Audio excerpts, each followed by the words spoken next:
sable et d'eau.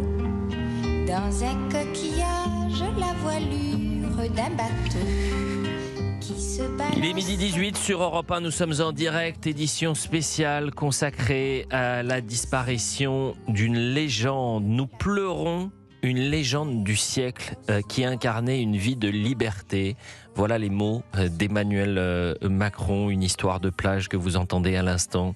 Là aussi, une chanson interprétée par Brigitte Bardot, bien sûr, écrite par Serge Gainsbourg, à la musique également, Serge Gainsbourg. Une histoire de plage est une chanson courte, légère, faussement innocente, typique de l'écriture de Serge Gainsbourg pour Brigitte Bardot.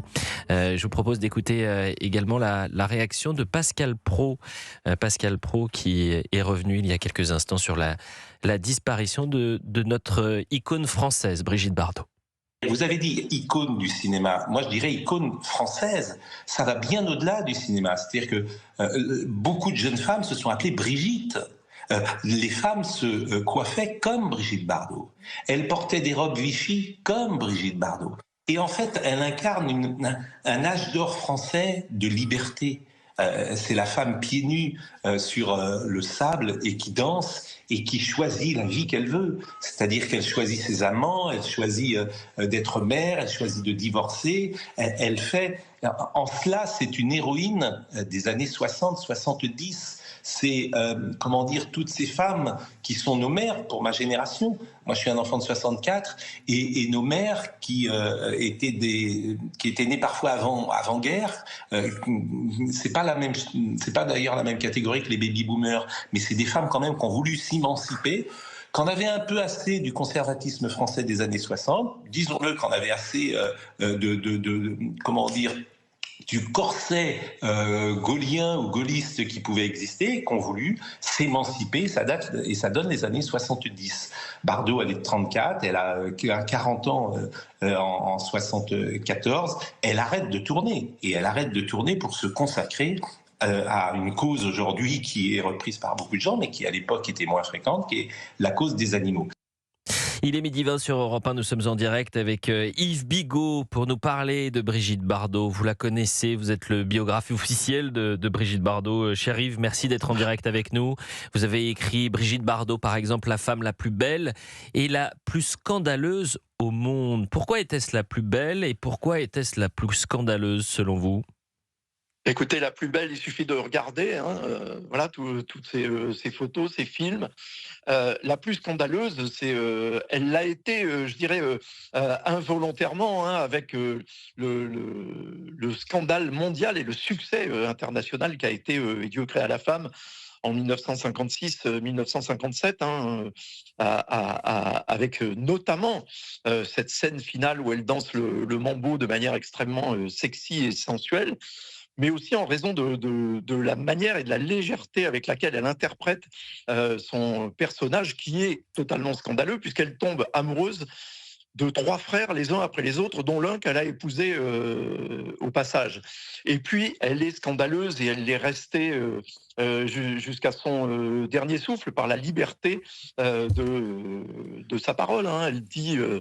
Elle dit son fait, parfois avec excès, par trop d'émotion, souvent par amalgame. Ça lui a été beaucoup reproché, mais en tous les cas, c'est quelqu'un qui ne connaissait pas la langue de bois. Et donc, quand on dit les choses, on fait le scandale.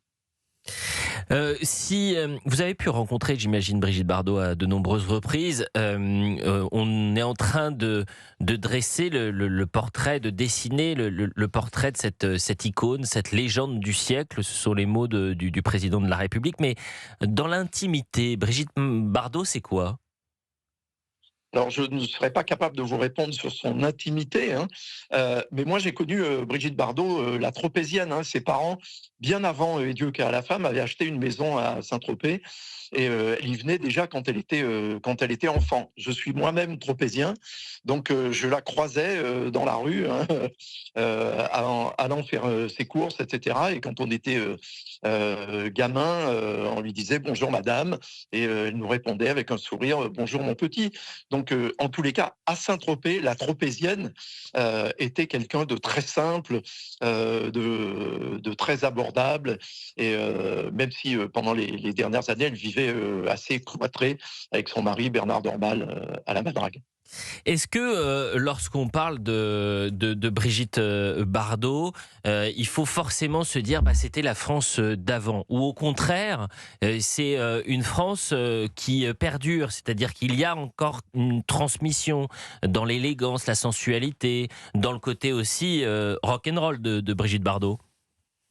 Oui, bien sûr, on peut l'espérer, même si, oui, elle incarne la France d'avant, mais vous savez, même peut-être sera-t-elle aussi, d'une certaine façon, l'inspiratrice de la France de demain, hein. En tous les cas, il y a quelque chose de très, très français en elle, c'est son aspect résistant. Elle a résisté à tout. D'abord, elle a résisté alors, aux hommes, pas toujours, parce que justement, elle était ravie de les séduire, mais elle a résisté au fait d'être moins qu'un homme. Vous savez, elle disait très très tôt, hein, très très jeune, elle disait, vous savez, quand un homme a des amants, on dit que c'est un don Juan. Si une femme a si un homme, pardon, a des maîtresses, on dit que c'est un don Juan. Si une femme a des amants, on dit que c'est une pute. Et moi, je ne peux pas accepter ça. Et elle l'a montré. Elle a été résistante contre l'OAS aussi, qui a cherché à la racketter, comme beaucoup de personnalités à l'époque de la guerre d'Algérie. Elle les a dénoncés en faisant un édito dans l'Express. Elle a refusé de payer. Brigitte, c'est quelqu'un qui résiste, qui incarne la liberté. C'est formidable qu'elle ait été Marianne. En même temps, on ne voit pas qui d'autre aurait pu l'être, mais parce qu'elle incarnait justement cet esprit révolutionnaire et foncièrement libre, français, libre de penser, libre d'être, libre de faire la fête, libre de danser et d'aimer qui elle le souhaite. On est toujours en direct, bien sûr, avec vous, tous nos chroniqueurs, les auditeurs, si vous souhaitez réagir. Un numéro 01 80 20 39 21, 01 80 20 39 21 pour témoigner, vous aussi, nous raconter ce lien charnel que vous avez avec Brigitte Bardot, qui nous a quittés à l'âge de 91 ans. Yves Bigot, vous êtes biographe, vous avez écrit sur Brigitte Bardot. Tout à l'heure, Fabien Lecoeuvre, Patrick May, même Bernard Montiel nous disaient on vient de perdre la dernière légende, la dernière icône française.